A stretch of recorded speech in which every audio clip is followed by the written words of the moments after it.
a todos, eu sou Alex Eduardo Bernardini, professor e cientista do Departamento de Física da Universidade Federal de São Carlos, e essa aqui é mais uma aula do nosso curso de Física Moderna e Contemporânea, que é uma disciplina para formação de professores, curso de Licenciatura em Física da Universidade Federal de São Carlos, que trata de uma introdução à mecânica quântica, de algumas aplicações, física de sólido, física de condutores, física nuclear, seguida de uma introdução à física de partículas, uma pequena contextualização em teoria de campos, e por fim, uma discussão sobre aspectos de todas essas coisas na cosmologia. Né? É um curso, portanto, introdutório desses diversos assuntos, da modo que a limitação de tempo não nos permite aprofundar em cada um desses aspectos, apenas uma noção introdutória dedicada à formação de professores. Essa aqui, portanto, é a nossa última aula deste grupo esse grupo de aulas que se refere a uma introdução aos aspectos elementares da mecânica quântica. Essa, portanto, é a segunda parte da aula número 4, onde continuaremos a abordar algumas das aplicações dos conceitos desenvolvidos até agora, sobretudo na constituição eletrônica dos átomos e algumas aplicações, não é? Então, nessa aula vamos buscar os elementos que estudamos como resultados da equação de Schrödinger e como isso acaba por definir algumas propriedades atômicas. Neste caso, de maneira bastante elementar. O conteúdo dessa aula é sobretudo descrito no capítulo 39 do livro Fundamentos de Física do Halliday. Né? Halliday e Resnick. É a nossa referência número 1. Pois bem, os átomos são estruturas estáveis, né? Naturalmente, a formação deles então é regida por princípios da mecânica quântica. Eles podem ser organizados conforme suas propriedades, por isso que temos a tabela periódica. Essas propriedades acabam por ser determinadas em decorrência dos resultados da interação dos elétrons com o núcleo atômico e dos elétrons entre si, né? Onde muitas das propriedades relativas a essas interações puderam ser quantizadas a partir do que apresentamos nas aulas anteriores, né? O resultado da equação de Schrödinger para um potencial central do tipo coulombiano, depois as propriedades de momento angular, sobretudo momento angular orbital, e posteriormente as propriedades de spin, e como mencionamos, mas não nos aprofundamos, não nos dedicamos a explorar esses aspectos de maneira mais minuciosa, as características de interação devido ao acoplamento entre momentos angulares, né? Momento angular orbital, momento angular de spin, né? Por assim dizer, né? Ou o spin em si, né? E tanto dos elétrons como do núcleo atômico, né?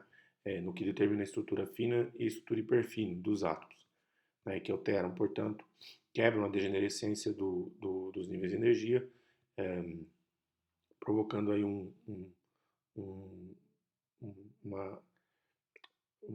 alargamento, né, uma bifurcação, trifurcação, quadrifurcação dos níveis de energia em subníveis que dependem dessas interações. Né? Quem fizer um curso de mecânica quântica vai aprender, por exemplo, que na verdade todos esses processos eles não podem ser resolvidos de maneira exata. Né? Você pode resolver a equação de Schrödinger de maneira exata para um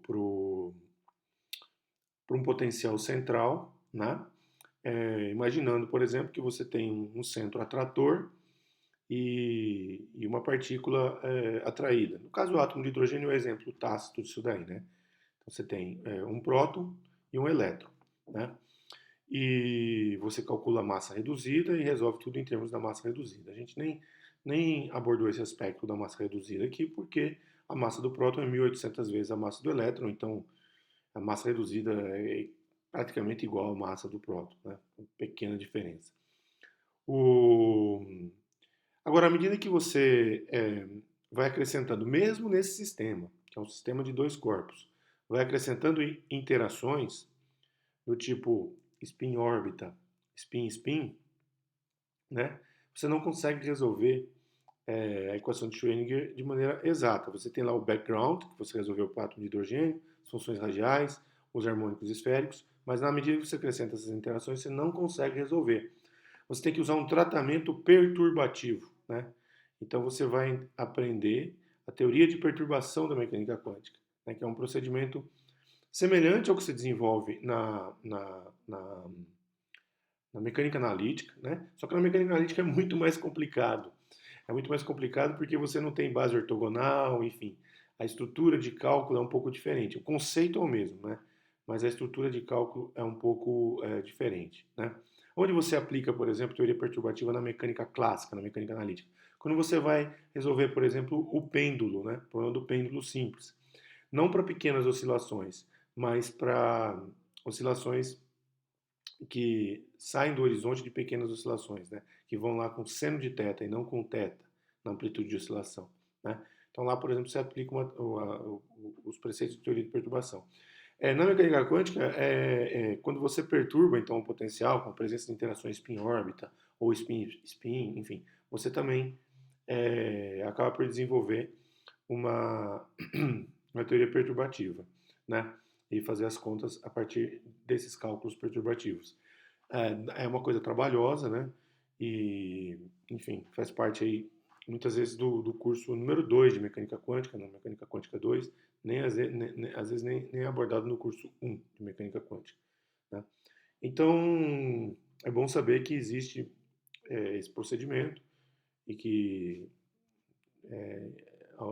em algum cenário vocês podem se deparar com esse procedimento, né? Caso avancem aí no estudo da mecânica quântica. Enfim, então nós vamos apenas tentar organizar esse conhecimento aí no que se refere aos átomos, né? E aqui tem onde está escrito tudo sobre os átomos, tem aí uma ilustração do que seriam linhas espectrais, né? De uma agora parece até contínuo, né? Mas são linhas discretas emitidas aí por um emaranhado de átomos, aí um conjunto enorme de átomos da tabela periódica, né? Então, as emissões se dão nas mais variadas frequências, né? Mas são sempre emissões discretas, né? Mas são tantas que elas acabam por compor quase que um contínuo, né? Tal a variedade dos níveis de energia dos átomos, né? Só que para a gente construir esse cenário, nós vamos começar com um exercício, que é muito comum ali no livro, né? De, de construção de níveis de energia é, é, é, num sistema de poço de potencial à medida, e uma vez construídos esses níveis de energia, o assentamento de elétrons nesses níveis de energia. Como se daria o assentamento de elétrons nesses níveis de energia, né? Então, para isso, nós vamos partir de um problema mais simples do que o de um átomo. Nós vamos partir de um problema de armadilhas eletrônicas, né, em 3 dimensões, né, como, por exemplo, o da caixa retangular. Nesse caso, nós já mostramos como obter soluções desse tipo numa das nossas aulas, acho que do conjunto número 2 de aulas, né? Aula 2B, provavelmente, ou 2A. Mostramos que as soluções de Schrödinger para um sistema desse tipo é, é, são dadas por essa função de onda, né? É um psi de 3 números quânticos, cada um relacionado a uma coordenada x, y e z, né? E todas essas soluções elas são semelhantes, porque no fundo a gente está tratando de 3 poços retangulares, um em cada dimensão, né? Um em x, um em y e z, cada um com um comprimento, Lx, Ly e Lz. E as soluções então são produtos de senos, né? Por que é que são senos? A gente já estudou. Os senos, eles nas fronteiras desses potenciais, eles são potenciais retangulares infinitos, né? Então eles zeram na fronteira, os nodos das funções de onda serão zero nas fronteiras, de tal modo a garantir que a função de onda respeite as condições de continuidade, finitude e univocidade, né? A gente já obteve esse resultado e agora vamos apenas estudar os níveis de energia relativos a esse resultado, tá bem? Os níveis de energia estão aqui descritos, portanto, correspondem a um H cortado ao quadrado, K quadrado sobre 2M. O K quadrado ali expresso nas suas três componentes, né? Kx ao quadrado mais ky ao quadrado mais kz ao quadrado, sendo que cada um desses modos, então, x, y, z, pode ser expresso na forma correspondente à solução da equação de Schrödinger, né?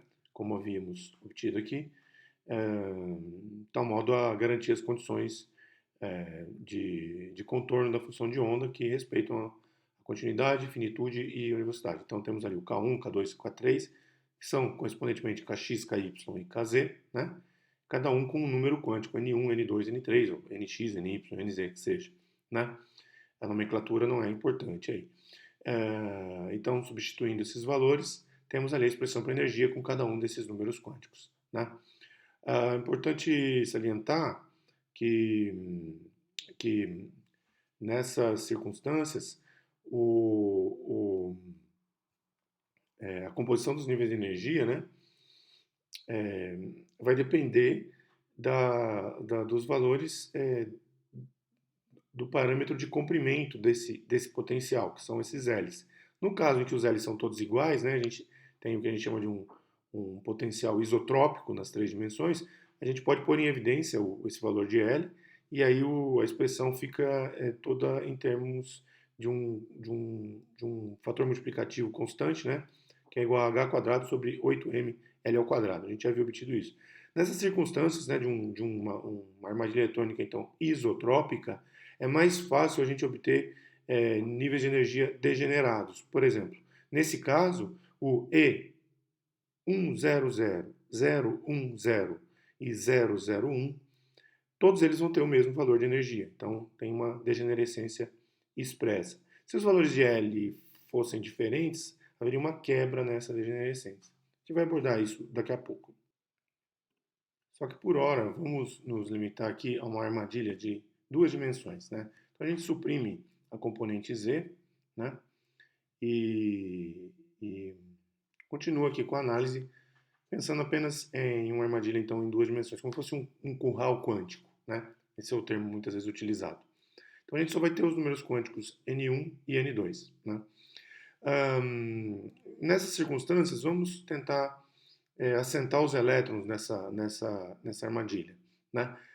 Para isso, temos um exemplo do livro. Vamos resolver, então, esse exemplo num probleminha, né? Vamos discuti-lo aqui, tá ok? Antes disso, só um detalhe, né? Eu marquei aqui o E10, como eu havia feito em três dimensões também, o E100. Este não é o nível fundamental. Não é o nível fundamental. É importante marcar isso daqui. Por que não é? Porque sempre que eu ponho n igual a zero, a minha função de onda é zero. Ó. Vai ficar um seno de zero que multiplica qualquer coisa que dá zero. A gente já mencionou isso aqui na aula número 2. Né? Então, a gente não pode esquecer que a escolha dos números quânticos, né, ela tem que observar todos os detalhes.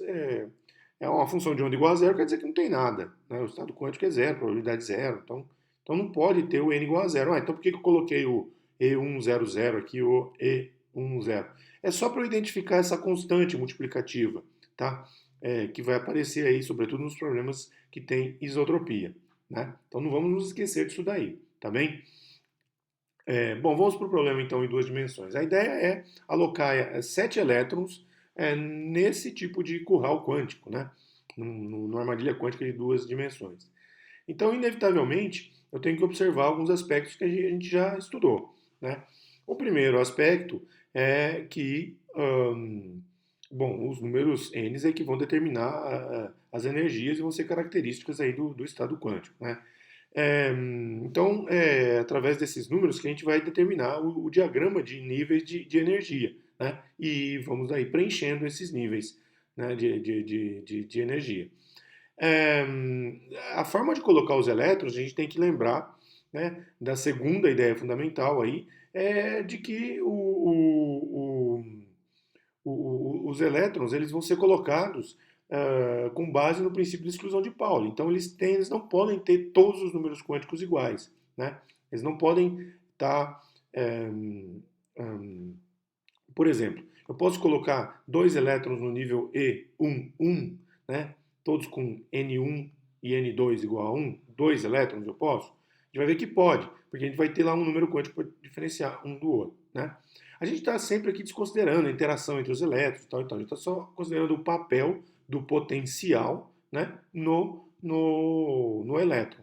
Mais ou menos como a gente fez quando resolveu o átomo de hidrogênio também, né? A gente não levou em conta as interações da possibilidade de elétron com elétron, por exemplo, na medida em que a gente vai compor um átomo, por exemplo. A gente vai ver isso agora, mas muito superficialmente, né, porque tem influência. Mas aqui no nosso problema, não. Esse nosso problema é um problema bem simples, né?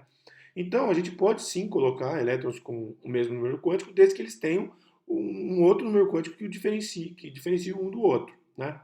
E no caso vai ser o número de spin, né? O número da projeção de spin na direção Z. Um vai estar com spin para cima, spin up, o outro vai estar com spin para baixo, spin down. Então eu posso repetir os números quânticos desde que eu tenha uma distinção entre os spins, né? No caso da energia, por exemplo, 2, 1, né? E a energia 1, 2, elas têm o mesmo valor de energia, no caso isotrópico, né? No caso em que os L são iguais. Então, ter o mesmo valor de energia vai dar uma distinção? Sim, porque eu estou alterando os números quânticos. Num caso, eu tenho números quânticos N1 igual a 1, N2 igual a 2. No outro caso, eu tenho N1 igual a 2 e N2 igual a 1. Então, já estou... São estados diferentes, né? Mesmo sendo isotrópicos, são estados diferentes. Então, na hora que eu for compor, não é? Eu vou poder ter, por exemplo, nessa última linha aqui, que eu estou explicitando, né? Eu vou poder ter um elétron com spin down no nível 2,1 e um elétron com spin up no nível 2,1. E depois eu vou ter um elétron com spin down no nível 1,2 e outro elétron com spin up no nível 1,2. Né? Então percebam, são 4 situações diferentes. Então eu posso alocar 4 elétrons. Esses 4 conjuntos são estados quânticos, cada um tem pelo menos um número quântico diferente. Então, o princípio de exclusão de Pauli está sendo satisfeito, né? Então, assim, os dois primeiros têm N1 e N2 iguais, né? Mas os spins são diferentes. Eu posso pegar ali 2 spins down, né? Mas aí os N são diferentes. Então, eu estou lá com conjuntos de números quânticos distintos, né? No total. Então, eu posso compor elétrons assim. Então, até para compor 7 elétrons, né? Como é que eu vou colocando? Eu coloco, eu observo aqui, antes de compor, eu observo quais são os níveis de aceitação aí do posto de potencial. Então, no nível 1,1, eu vou poder ter 2 elétrons, spin up e spin down. No nível 1,2, né, eu também vou poder ter 2 elétrons, spin up e spin down. No nível 2,1, também 2 elétrons, spin up e spin down.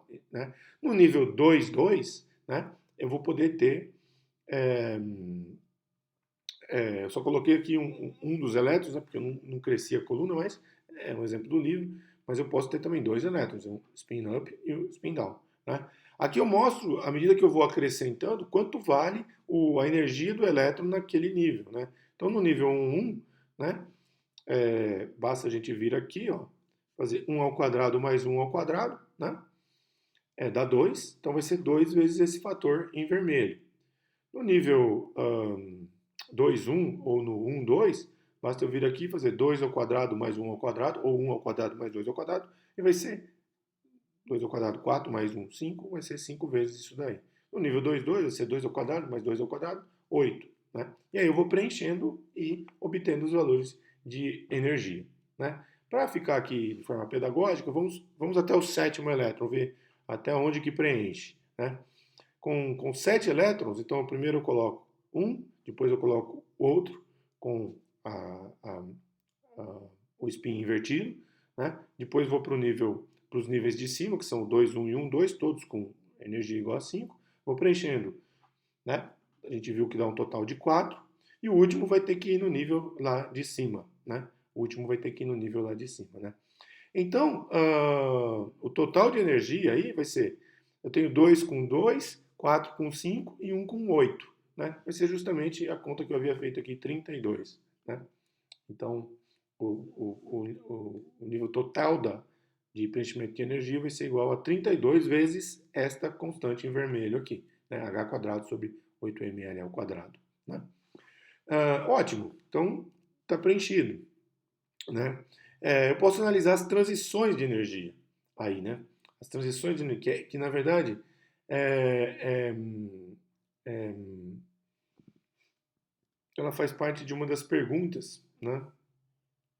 Do primeiro aqui está a configuração eletrônica, né? A energia total é essa daqui, eu acabei de. Então fica aqui para vocês a conta que foi feita, né? Deu 32 vezes aquela constante, né? Então é a energia desta configuração aqui da letra D preenchida.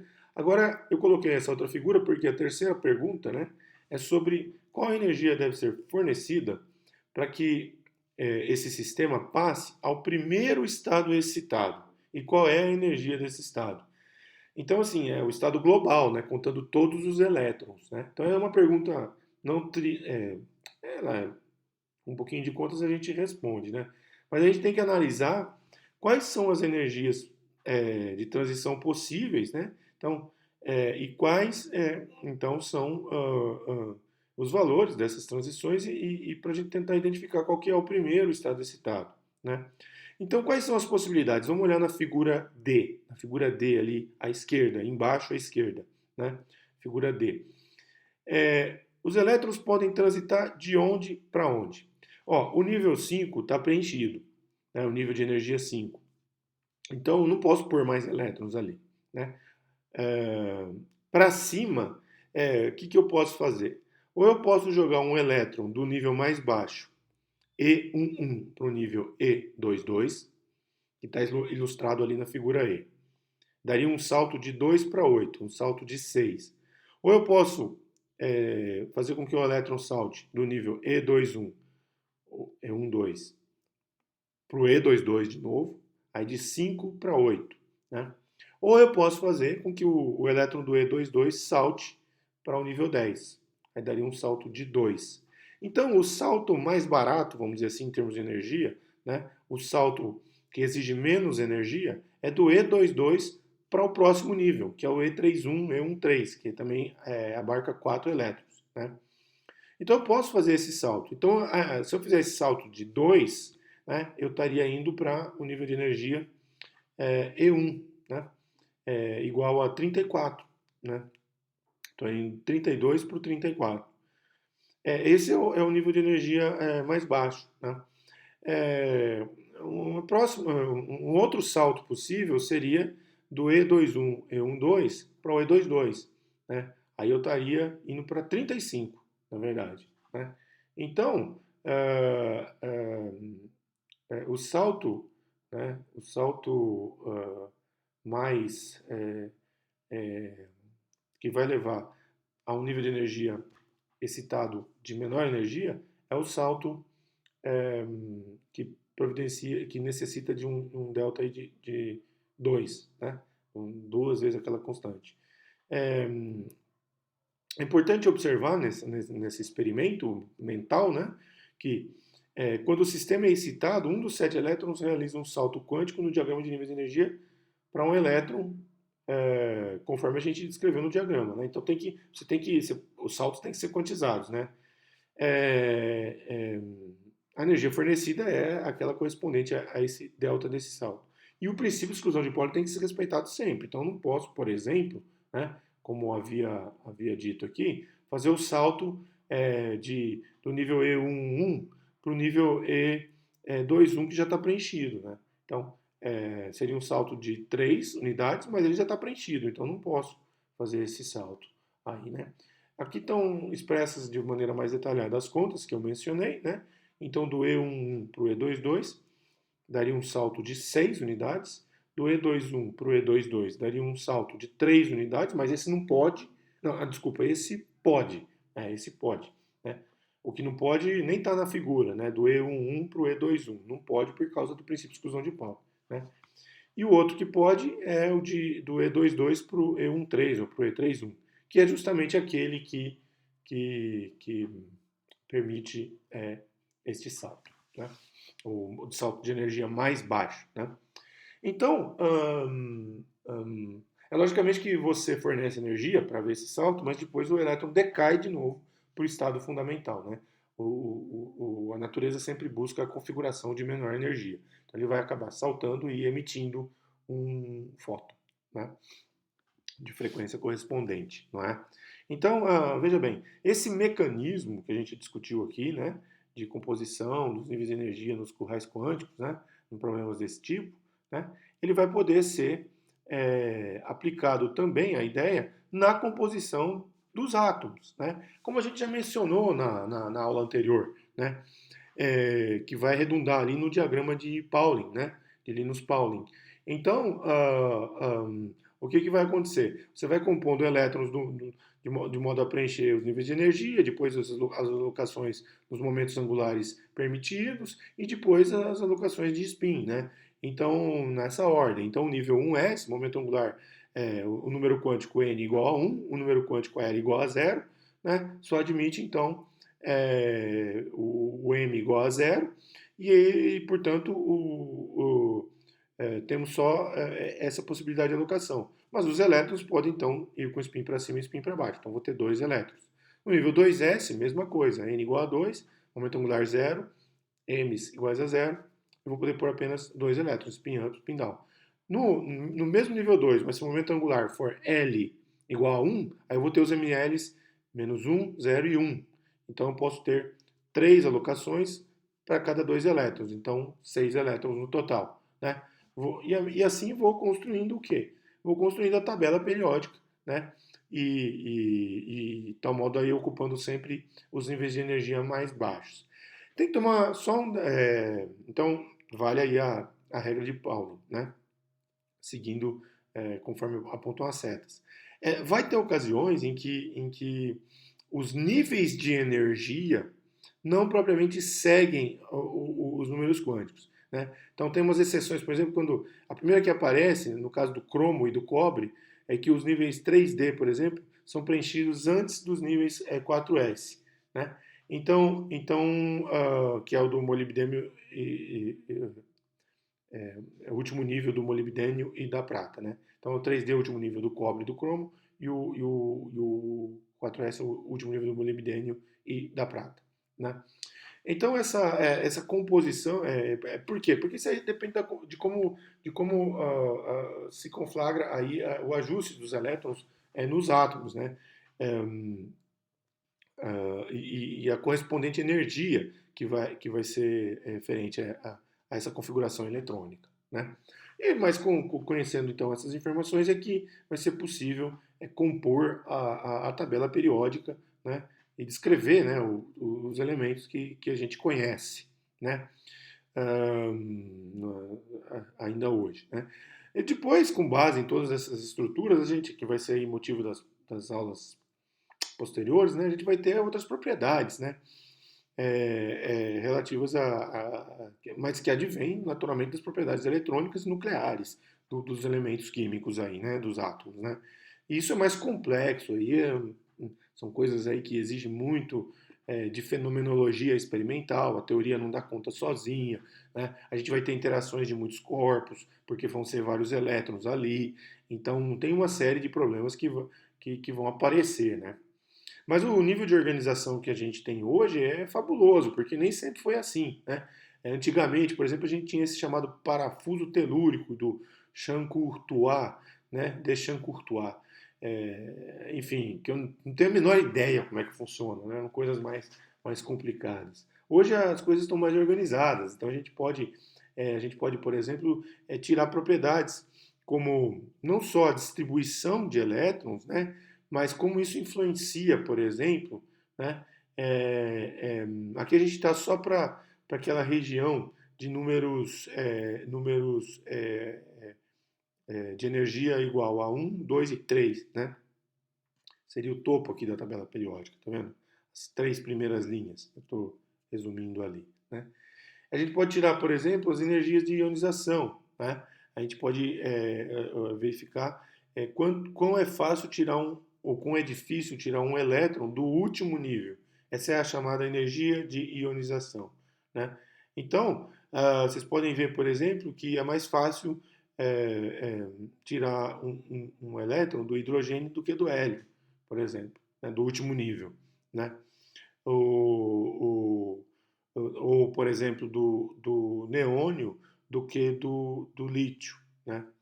Então, ou do argônio do que do sódio, né? A gente lembra que os gases nobres, eles estão todos preenchidos, né?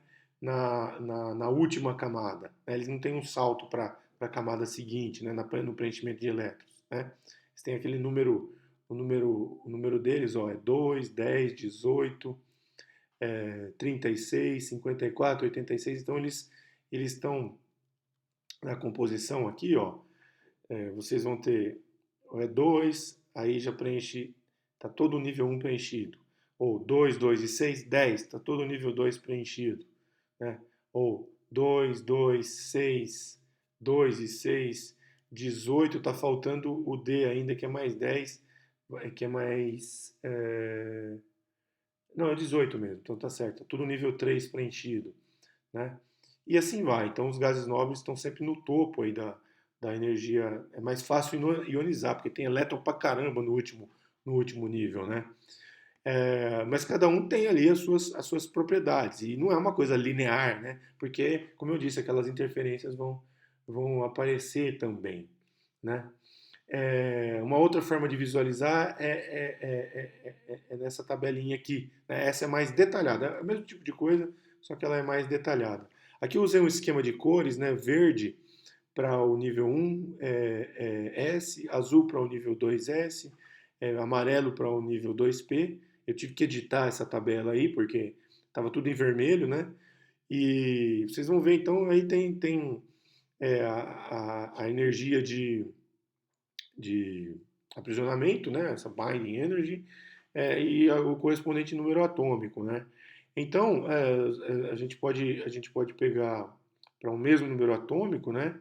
É, a gente vai ter aí várias configurações de, de, de energia de aprisionamento, né? Então isso já foi medido, então essa tabela é com base nas medidas, né? Depois temos também o raio atômico, né? O raio atômico tem a ver também com a distribuição de elétrons. À medida que você vai colocando mais elétrons no mesmo orbital, você tem um menor raio, porque vai ter uma maior atração, né, pelo núcleo atômico. Mas se você passar para um outro orbital, aí o raio aumenta. Então, vocês podem ver que, à medida que vocês acrescentam elétrons no mesmo período, né, ou seja, para o mesmo número n, né, que é o número atômico relacionado aos níveis de energia, né? Quanto menos elétrons, o raio é maior, né? Mas, à medida que você aumenta os elétrons, o número de elétrons naquele mesmo nível de energia, eles vão se com outros números quânticos, aí, número quântico orbital, número quântico magnético, enfim, eles vão se compactando. Mas nem sempre, você pega no período 4 aí, tem uma oscilação aí, né? No período 5 também, por causa das propriedades, enfim. Mas nos 3 primeiros é mais fácil de ver. Aqui tem uma visão pictórica disso, né? Então, o raio do hélio, por exemplo, é menor que o do hidrogênio. Né? O raio do lítio, no segundo nível, é o maior, depois vai diminuindo. Berílio, boro, carbono, nitrogênio, oxigênio, flúor, neônio, sempre diminuindo, né? O do sódio é maior. Depois, ali no nível 4, a gente vai ter uma oscilação aí, lá para o meio, no cobre, zinco, galho, germânio, né? E tal. No nível 5, a gente tem várias oscilações. O rubídio é o maior, mas depois você vai ter lá a prata, o cádmio aumentando. E no nível 6, o césio é o maior, mas depois vai ter lá o telúrio, o chumbo, enfim, varia, né? E quanto maior o raio, né, mais difícil você construir esses átomos, né? O frâncio, são estruturas não tão estáveis, né? Então, esse tipo de propriedade também fica evidente, não é? Agora, temos mais propriedades, né? Por exemplo, relativas à emissão de energia, né? Como é que os átomos, como é que essa barreira de potencial providenciada pelos núcleos atômicos, né? é, que vão, na interação, compor os níveis de energia permitidos aos elétrons, né? Como é que as transições eletrônicas aí vão definir as linhas espectroscópicas aí, né? Então a gente pega um exemplo aqui do criptônio, que tem muitos elétrons, né? Aqui tem um espectro contínuo de fundo, né? Um, em cima do qual a gente marca aqui as linhas de energia das transições possíveis, né? Então a gente vê que tem muito mais transições na linha em direção à ultravioleta, linha violeta, né, do que em direção ao infravermelho, né? Então, assim, tem linhas visíveis, como vocês podem ver, mas nomeadamente na região do violeta e do azul, né?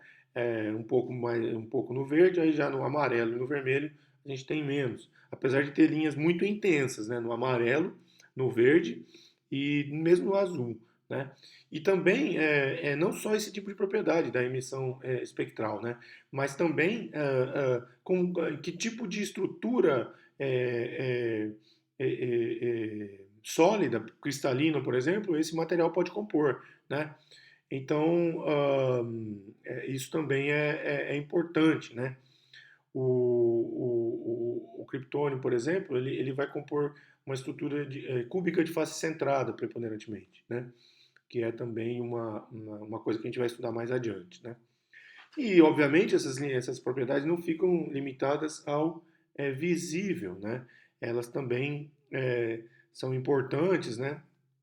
Em outros processos, como de raio-x, como de é, é, fototerapia, enfim, cromoterapia, vamos dizer assim, né? Como também, é, mas sobretudo no espectro de raio-x, né? Então, para vários, para cristalografia ela é utilizada também, né? Então assim, um, uh, nós temos aí várias regiões de emissão que não necessariamente são do visível, né? E isso é muito importante também, né? Isso dá margem, por exemplo, para uma área que é da espectroscopia de raio-x, né? Que ela é usada tanto na medicina, como está ilustrado aí, quanto na segurança, né? Nos aeroportos, como também na cristalografia, né? Essa é uma área muito desenvolvida, que surgiu aí com Charles Auguste Becquerel, né? Que foi aquele que tirou a foto de raio-x da própria mão. Ele não sabia muito bem. Ele, se eu não me engano, morreu de câncer, né? Ele foi exposto a doses enormes aí de, de, de radiação, né? É, então, os raios-x têm um comprimento de onda, como vocês podem ver aqui, ó, em relação à luz visível, eles têm um comprimento de onda menor, então não chega a ser um raio gama, né? Mas o raio gama é considerado raio-x também, né? Radiação gama. Então, são aquelas que podem causar até interferências no nucleolo celular, né? Porque o comprimento de onda é muito pequeno, então eles atravessam tudo, que é citoplasma da célula, e pode afetar aí, alterar o próprio mecanismo de reprodução celular. Não é uma coisa muito bem entendida do ponto de vista teórico, mas a gente sabe o que acontece, né? Radiação gama vai desencadear, por exemplo, aí processo de leucemia, é, câncer de medula, coisas desse tipo, né? Muito grave. E câncer de pele também, tudo mais, né? Isso só os próprios, até a radiação ultravioleta causa, né? Não precisa ser um raio-x ou tudo mais, né? Então, o raio-x corresponde a transições entre níveis de energia que vão emitir não no visível, né? Essas transições, historicamente, receberam o nome de K, L e M, tá? E provavelmente o L, por exemplo, é em associação às linhas de Lyman, tá? Provavelmente em associação às linhas de Lyman. É, é, o K e o M, eu acho que é por causa do elemento químico em que se detectava, tá? Mas tem uma razão histórica, tá bem? Então, são linhas, se vocês olharem, né, semelhantes àquelas do Lyman, Pasken e Balmer, né? Então tem a ver também com esse... vamos lembrar que os raios-x são detectados no final do século XIX, né? E o modelo de Bohr, para arredondar tudo, é só em 1913, né? Então, nesse período aí de 15 anos, o pessoal usava o que tinha para vez. E o que tinha eram as séries de Lyman, Balmer e Pasken, né? Então, o espectro característico do raio-x, ele advém de um processo, então, no qual você lança, né, um, um elétron sobre o material, né, e esse elétron ele vai ser espalhado por esse material, então ele vai, vamos dizer assim, entre aspas, colidir com o material, né, e vai ter a sua energia alterada, né. Essa alteração de energia é por um fator ΔK, uma diferença ΔK, que naturalmente tem que ser quantizada, né? Essa quantização, ela, como a gente sabe, é a lá Planck, né? H vezes nu, né? E, e, o que acontece? A gente tem, então, é, é, é, na estrutura atômica que provocou esse espalhamento, ela vai absorver esse H nu e depois vai emitir, né? A emissão ela vai se dar preferencialmente por meio de transições entre níveis de energia específicos, né? Então, hum, é muito importante é, é, a gente a gente a gente controlar, né, a energia do feixe, né, incidindo sobre o alvo e o tipo de alvo que a gente tem, né? Então não é qualquer alvo, né, que vai providenciar a emissão dessa radiação, né? Então no alvo tipo molibdênio, né, a gente tem emissão do tipo das linhas K, como estão representadas aí. Particularmente o K-alfa e o K-beta, né? São as linhas possíveis, né? O comprimento de onda mínimo aí no espectro contínuo, né? E por que vai ter um espectro contínuo também? Eu já vou explicar, tá? Eu já vou explicar do espectro contínuo. Mas antes disso, essa energia mínima depende, sobretudo, do feixe incidente. Não depende do material, tá? Ela depende do feixe incidente. Então, é o valor máximo de K, né, que vai determinar essa energia mínima, como eu estou marcando aí. Como assim? Pode ser que o elétron seja espalhado e não sobre nada, né? Então todo, toda a energia do elétron incidente foi absorvida pelo átomo, né? Então isso depende só do feixe incidente. Então o valor mínimo de emissão nesse espectro é, é, não depende do material, mas depende do feixe incidente, tá? Agora, os níveis quantizados dependem do material. Então, são duas coisas aí. Né? Tem uma dependência do feixe incidente, né, para determinar qual o valor mínimo do espectro contínuo, e tenho também dependência do material para determinar quais níveis de energia, entre quais níveis de energia vai haver transição, consequentemente, qual é o pico de correspondente aí. Tá? Então, são duas coisas importantes no espectro de emissão de raio-x. O feixe incidente, a sua energia, para determinar o comprimento de onda mínimo do espectro contínuo, né? que vem com a frequência máxima. Então, a frequência máxima vai te dar o comprimento de onda mínimo, né? E a frequência máxima, como está ali, K igual a HN máximo, vem da onda incidente, né? Da onda da partícula incidente, né? Do elétron. Enfim. Então são esses dois aspectos mais importantes: energia do feixe incidente e o material, tá bem? É, é, o espectro contínuo é explicado de uma forma aproximadamente semiclássica, como eu prometi para vocês aí que eu ia explicar, né? Toda partícula carregada emite luz quando acelerada, né? Então, se você tem uma região de colisão aí dentro do material, você vai incidir uma determinada energia cinética. O elétron vem ali com uma determinada energia cinética. Ele vai ser desacelerado, né? Que é uma aceleração negativa, e de tal modo a atravessar após o espalhamento com uma energia diminuída. Então, inevitavelmente, você tem uma emissão, né, em decorrência desse mecanismo, né? Sucessivas colisões vão gerar fótons e fótons que compõem um espectro contínuo de emissão, né?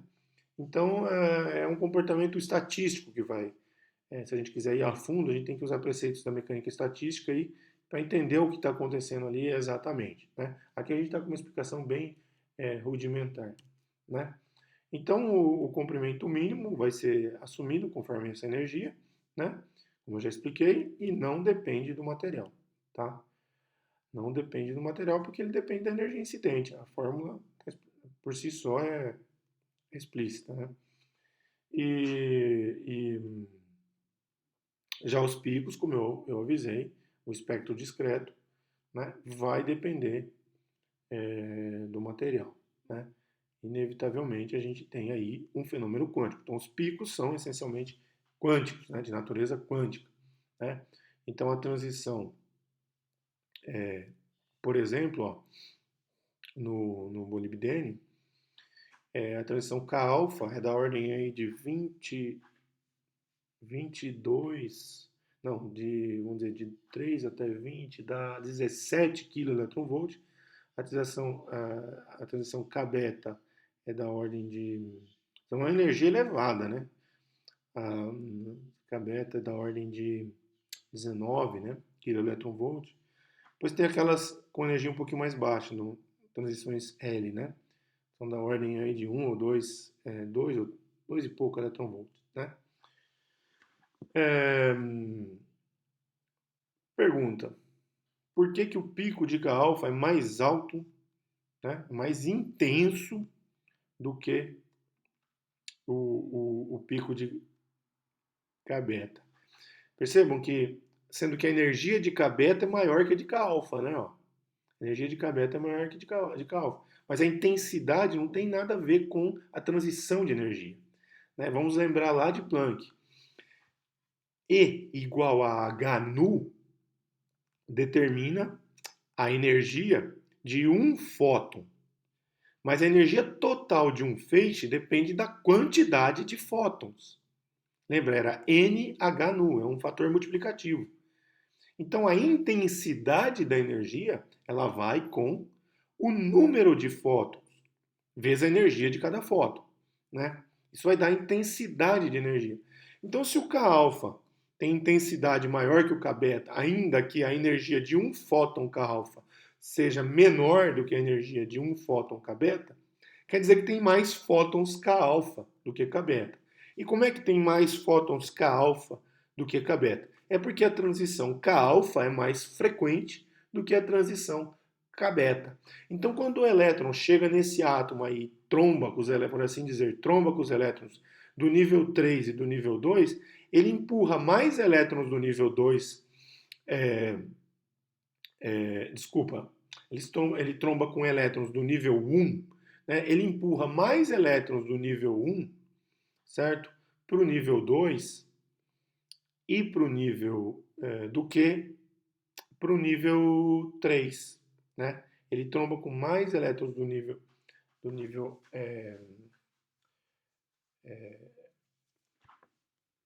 empurra mais elétrons do nível 1 para o nível 2 do que do nível 1 para o nível 3. Então, no decaimento, vai ter mais elétrons do nível 2 voltando para o nível 1 do que elétrons do nível 3 voltando para o nível 1, né? E emitindo esses fótons aí. Então, é bem por aí que acontece a explicação para esse tipo de, de, de fenômeno, né? Então, essa é uma explicação muito superficial, tá, gente? Tem no Halliday discussão disso, para vocês entenderem, terem uma ideia do espectro de raio-x, né? Então, tem a ver com a estrutura eletrônica, né, do material. Só recapitulando, o que é importante é, nesses, nesse estudo? Lembrar que tem espectro de emissão contínuo e um espectro de emissão discreto. O espectro de emissão contínuo é devido à propriedade de que toda carga acelerada emite radiação, né? E nesse caso, então, eu vou ter uma emissão de padrão clássico, né? Devido à desaceleração do elétron que passa por esse núcleo. Então não tem transição entre níveis, nada. É pura e simplesmente devido à desaceleração do elétron que está sendo espalhado, né? Ele é desacelerado e eletromagneticamente vai ter a emissão de fótons aí, no espectro contínuo, tá bem? Depois tem uma explicação em teoria quântica de campos para isso e tal, mas é mais complicado e tudo mais. Já o espectro discreto é devido ao fato de você estar trombando com os elétrons do átomo em questão, aí depende do material que está sendo servindo como alvo, né? E, como eu disse, então, no espectro contínuo não depende do material, né? Depende só da energia incidente. E no espectro discreto, não é? No espectro discreto depende do material, porque vão haver essas transições de níveis dos elétrons no átomo de alvo. Tá? Isso explica, então, pelo menos em primeiro nível, o espectro de radiação de raio-x. Tá bom? Como outro tema subjacente, a gente poderia abordar lasers, né? Mas eu vou aqui deixar para vocês também como mais um tema de seminário, né? Quem tiver interessado então em falar sobre lasers, assim como eu já falei da ressonância magnética, vão ter outros aí que estão listados. Fica para vocês aí uma sugestão também para o seminário que é dentro desse escopo. E com isso a gente encerra o capítulo, já os capítulos 38 e 39, e na verdade a gente encerra a primeira parte do nosso curso, né? Então foi bastante coisa. Estamos aí na quarta semana, né? É o material da quarta semana, quarta para quinta semana. Foram então aí 4 conjuntos de aula, né? Aula, conjunto de aulas 1, conjunto de aulas 2, conjunto de aulas 3, e este aqui encerra o conjunto de aulas 4, né? Sempre no escopo então de uma menção introdutória à mecânica quântica, né? E algumas das aplicações, enfim, né? E com isso encerramos então essa primeira etapa do nosso curso, né? Que corresponde aí a aproximadamente um terço do nosso curso, né? Como eu sempre enfatizei, muito pouco para se estudar mecânica quântica, mas pelo menos eu acho que demos aí uma contribuição para um primeiro approach, para um primeiro entendimento. E quem quiser se aprofundar, sempre. Física Matemática 1, Física Matemática 2, Mecânica Quântica 1, Mecânica Quântica 2, Mecânica Quântica na pós-graduação, né? Livros do Cohen, livros do Ballantyne, livros do Sakurai, nessa ordem. Na verdade, eu gosto mais do Ballantyne, para um primeiro approach, mas o do Cohen é o que tem a Bíblia da mecânica quântica, tem tudo ali, né? É o Torá da mecânica quântica, é o Alcorão da mecânica quântica, enfim. Então, tem tudo esmiuçado ali. Mas eu gosto muito do Ballantyne, né? E o Sakurai já é um nível mais avançado, mais sintetizado, para um terceiro curso, vamos dizer assim, né? Então temos todas essas referências aí, que não são referências do nosso curso. Do nosso curso são as referências introdutórias.